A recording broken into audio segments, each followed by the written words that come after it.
നമ്മൾ പ്രധാനമന്ത്രി ലോക്സഭയിൽ സംസാരിക്കുന്നതാണ് കണ്ടത്. അദ്ദേഹം ഗവൺമെന്റിന്റെ സർക്കാരിന്റെ നേട്ടങ്ങൾ എണ്ണി എണ്ണി പറഞ്ഞുകൊണ്ടിരിക്കുകയാണ്.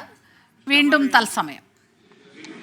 भारत की डबल ताकत है, एक एआई आर्टिफिशियल इंटेलिजेंस, दूसरा एआई एस्पिरेशनल इंडिया।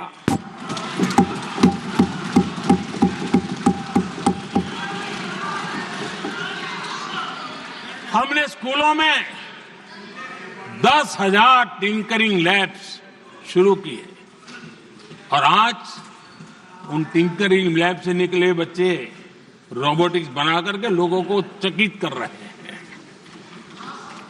और इस बजट में 50,000 नए टिंकरिंग लैब्स उसका प्रावधान किया गया है।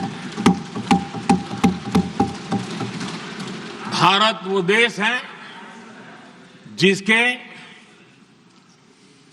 इंडिया एआई मिशन को लेकर के पूरी दुनिया बहुत आशावादी है और विश्व के एआई प्लेटफॉर्म में भारत की मौजूदगी एक महत्वपूर्ण स्थान प्राप्त कर चुकी है।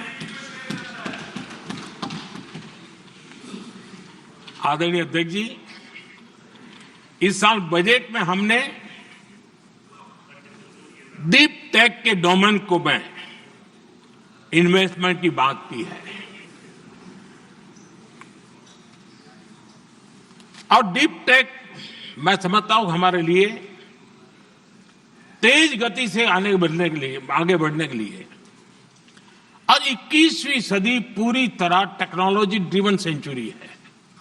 ऐसे में हमारे लिए आवश्यक है कि भारत डीप टेक के क्षेत्र में बहुत तेजी से आगे बढ़े। आदरणीय अध्यक्ष जी, हम लगातार युवा भविष्य को ध्यान में रखते हुए काम कर रहे हैं, लेकिन कुछ दल हैं जो लगातार युवाओं के साथ धोखा कर रहे हैं, उन्हें धोखा दे रहे हैं। ये दल चुनाव के दरमियान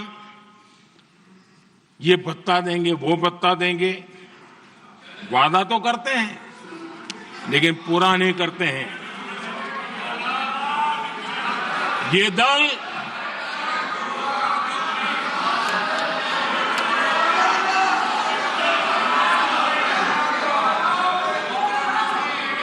प्लीज माननीय सदस्य गरिमा प्रतिष्ठा बनाए रखें। भारत की संसद में आप प्लीज बैठे बैठे टिप्पणी नहीं करें और नए माननीय सदस्य बैठे बैठे टिप्पणी कर रहे हैं। आदरणीय अध्यक्ष जी, ये दल युवाओं के भविष्य पर आपदा बनकर गिरे हुए हैं।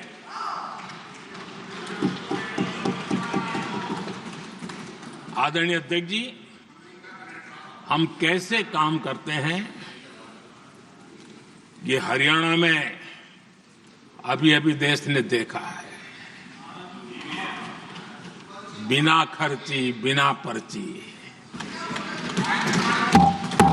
नौकरी देने का वादा किया था, सरकार बनते ही नौकरी मिल गई नौजवानों को। हम जो कहते हैं उसी का परिणाम है। आदरणीय अध्यक्ष जी, हरियाणा में तीसरी बार भव्य विजय और हरियाणा में के इतिहास में तीसरी बार विजय, ये अपने आप में ऐतिहासिक घटना है। आदरणीय अध्यक्ष जी, महाराष्ट्र में भी ऐतिहासिक परिणाम, जनता जनार्दन के आशीर्वाद। महाराष्ट्र के इतिहास में सत्ता पक्ष के पास इतनी सीटें पहली बार, ये जनता जनार्दन के आशीर्वाद से हम करके आए हैं।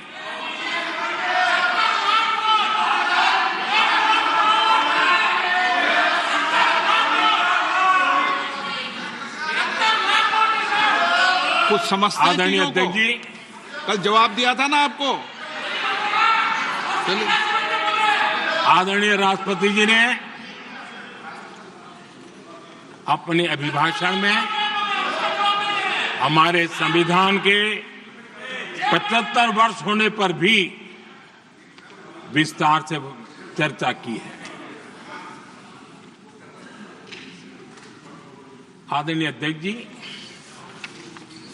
संविधान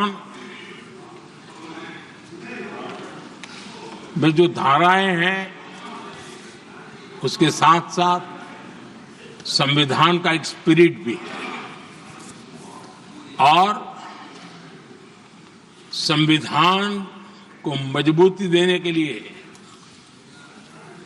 संविधान की भावना को जीना पड़ता है। और मैं आज उदाहरणों के साथ बताना चाहता हूं। हम वो लोग हैं जो संविधान को जीते हैं।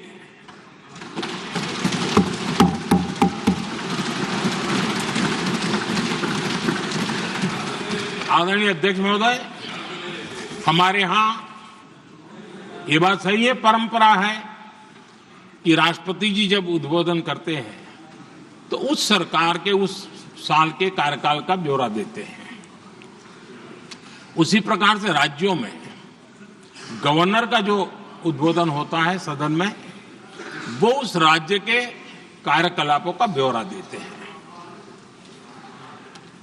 संविधान और लोकतंत्र का स्पिरिट क्या होता है? जब गुजरात के 50 वर्ष हुए, गोल्डन जुबली ईयर मना रहे थे और सद्भाग्य से मुझे उस समय मुख्यमंत्री के रूप में सेवारत था मैं, तो हमने एक महत्वपूर्ण निर्णय किया। हमने किया इस गोल्डन जुबली ईयर में पिछले 50 वर्ष